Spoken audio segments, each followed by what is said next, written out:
પ્રમુખ ઇન્વેસ્ટમેન્ટ તરફથી હું જયેશ કાકડિયા. આજે હું તમને આઈસીઆઈસીઆઈ પ્રુડેન્શિયલનો રૂરલ ઓપોર્ચ્યુનિટી ફંડ આવેલો છે, જે નવો ફંડ આવેલો છે તેની માહિતી આપવા માટે આવેલો છું. આ ફંડ 9 જાન્યુઆરીથી 23 જાન્યુઆરી 2025 સુધી શરૂ રહેશે અને એની શરૂઆતની એનએવી ₹10ની રહેશે.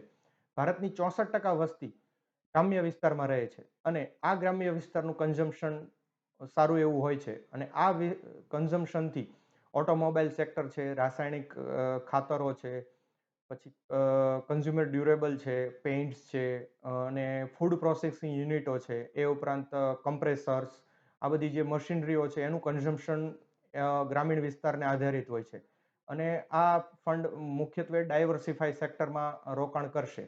તો આ રીતે તમે આ ફંડમાં રોકાણ કરી અને તેનો લાભ મેળવી શકો છો. ફંડ બજાર એપ્લિકેશન ઓપન કરીશું.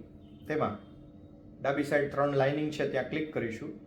ક્લિક કરીશું એટલે તમારું ડેશબોર્ડ દેખાશે. તેમાં ઇન્વેસ્ટનો ઓપ્શન સિલેક્ટ કરીશું.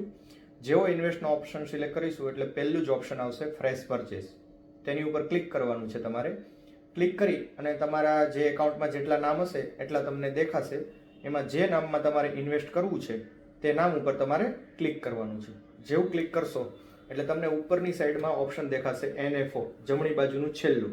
ક્લિક કરવાનું છે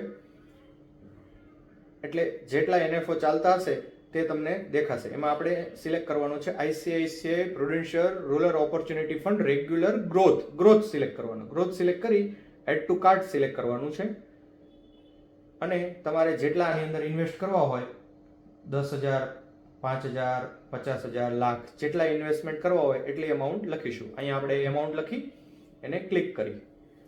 જેવું ક્લિક કરીશું એટલે જમણી સાઈડ કાર્ટમાં એક આવી જશે. કાર્ટ ઉપર ક્લિક કરવાનું છે. કાર્ટ ઉપર ક્લિક કરી અને તમને ડિટેલ દેખાશે તમારી. નીચે ટર્મ એન્ડ કન્ડિશન ઓકે કરવાની છે. ઓકે કરી અને કન્ટિન્યુનું બટન દબાવીશું. કન્ટિન્યુ બટન દબાવીશું એટલે તમને ઓપ્શન આવશે કઈ રીતે પેમેન્ટ કરવું છે. Net banking, easy pay mandate, UPI, NEFT. મોટા ભાગે બધા ઇઝી પે મેન્ડેડનો ઉપયોગ કરતા હોય છે. એટલે કે NFOના 2 દિવસ પહેલા સુધી તમે મેન્ડેડ થ્રુ પેમેન્ટ કરી શકો છો અને યુપીઆઈ પણ વાપરી શકો છો. અહીંયા આપણે ઇઝી પે મેન્ડેડ સિલેક્ટ કરશું. એમાં આપણી બેંક દેખાશે. બેંક ઉપર સિલેક્ટ કરી ડાબી side term and condition okay કરી અને મેક પેમેન્ટ કરીશું. જેવું મેક પેમેન્ટ કરીશું એટલે આપણા મોબાઈલમાં ઓટીપી આવશે. એ ઓટીપી તમારે આમાં નાખવાનો રહેશે.